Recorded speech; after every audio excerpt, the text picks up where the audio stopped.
Avalanche Studios have always been technically ambitious with their games, be it last generation's Just Cause 2 or current gen games like Just Cause 3 and Mad Max. But one problem seems to hamper almost all of their recent games: exceptional technical proficiency in one visual department and absolutely unacceptable in the other. For example, Just Cause 3 suffered from terrible frame rate issues on consoles, but it excelled in its physics implementation, general image quality and overall dense world. The same story continues with Just Cause 4, but the logic is reversed this time. You'll get better performance on consoles, but this will come at the cost of some serious shortcomings in several graphical parameters. But before we delve deeper into the console version's shortcomings, let's talk about some of the areas that the Avalanche's Apex engine excels in. The very first thing one can notice is how dense and lush each environment is. The world is filled with a ton of foliage, and it really makes the world look attractive and a joy to explore. Furthermore, the game's world has a vertical feel to it, which was completely missing in Just Cause 3. The map has been expertly crafted, and it's not uncommon to see secret locations or enemy bases on top of the mountain, hundreds of feet above the ground. This makes the world feel bigger in Just Cause 4, although the map size is more or less the same as it was in Just Cause 3. Physics have also undergone major enhancements, with your grappling hook seeing the most amount of changes. The grapple hook can now be modified to include all sorts of enhancements such as boosters and lifters, and these can be used to pull off some insane moves on nearby objects and enemies. The resulting destruction and the complex particle effects are a sight to behold, especially during the nighttime. Every object that can be interacted within the game follows the ragdoll methodology, and the results can range from hilarious to absolutely spectacular. Overall, Avalanche Studios have nailed the physics department, and it's without a doubt one of the highlights of the Apex engine. Interconnected with the physics framework is the weather system, and within the weather system we're specifically going to focus on the much hyped tornado system. There are a number of modern open world games that render weather the way it should be done, but the tornado system in Just Cause 4 is a work of art. Everything and anything close to it will get pulled towards it, resulting into large-scale destruction and explosions. Not only that, but foliage and trees will get uprooted, thereby changing the environment. Now, we're not sure whether this deformation is permanent or temporary, but the effect is simply outstanding, primarily because the tornado is actually a gameplay mechanic as well. You can lure your enemies and their vehicles towards it, and see them getting thrown away. It really is a sight to behold, and all the three major systems, the PS4 Pro, Xbox One X and PC, managed to run at decent frame rates during these scenarios.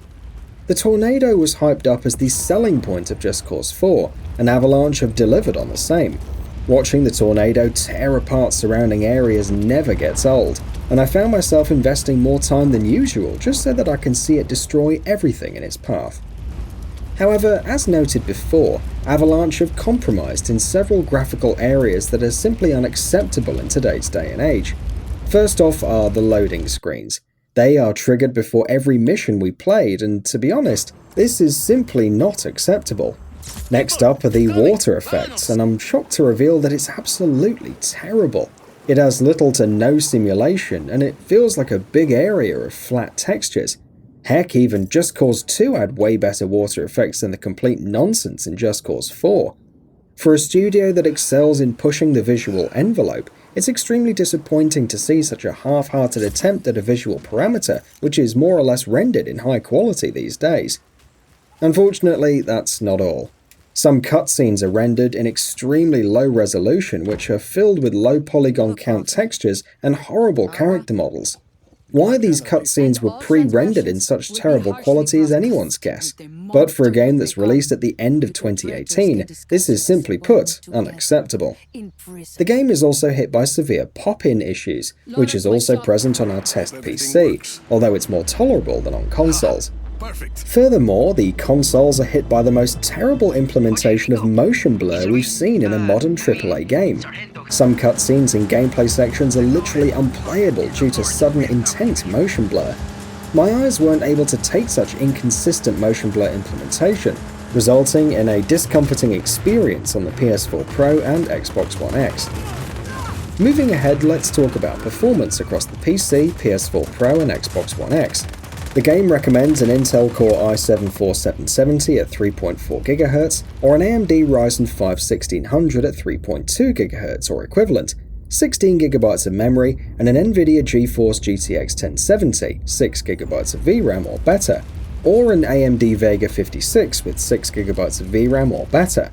Our test PC includes a GTX 1080 Ti, 16GB of GDDR4 memory, and a Ryzen 1700 CPU. PC graphical settings include anisotropic filtering, SSAO, motion blur, screen space, shadow quality, LOD factor, edge fade, global illumination, and a few more options. PC performance for the most part was smooth, with very less instances of frame rate drops. On the console side, the Xbox One X renders at a higher resolution compared to the PS4 Pro. Both versions suffer from severe aliasing issues, along with delayed rendering of faraway objects. Furthermore, the terrible motion blur implementation I mentioned hits the PS4 Pro the hardest. Overall, the image quality on both consoles are pretty average. However, the Xbox One X does a bit better in this department thanks to a higher pixel count in some areas. Performance on both consoles is stable with very few instances of frame rate drops, but the Xbox One X version offers some noticeable benefits over the PS4 Pro, in the form of better screen space reflections and fewer pop-ins. The PC trumps both of them thanks to higher frame rate support, fewer pop-ins, better draw distance, higher shadow quality, and LOD factor. So it's the usual order once again. The PC versions lead the Xbox One X version, and both of them are noticeably better than the PS4 Pro. In the end, Just Cause 4 may be the best Just Cause game ever, but from a technical perspective, it represents a noticeable downgrade when compared to Just Cause 3. It seems like performance was a priority for the development team, and that would have been perfectly alright if they would have maintained the visual fidelity found in Just Cause 3. Achieving better performance across the board at the expense of already well-performing visual parameters is not really optimization. Rather, this is actually a compromise, where some parts are botched to make other parts work well. We're a bit disappointed with Just Cause 4's technical achievement. Sure, there are some bright spots here and there, but if the engine can't reasonably render basic components like water effects in cutscenes, then it's a cause of concern, one that the development team needs to look into as we head into the next generation of consoles. Shit. What happened? Everything okay? Yeah. Ha! Perfect. Oye, Rico. It's Luis. Sargento here. Mira a mí, un mincho a casquillos vacíos. At the factory. Sargento and Easy did some research. They can help you get this place open. That worked. And that wraps it up. If you like what we're doing, please consider subscribing to our channel. We upload new videos daily, so make sure you don't miss them by subscribing. We appreciate your support, and we thank you for checking us out.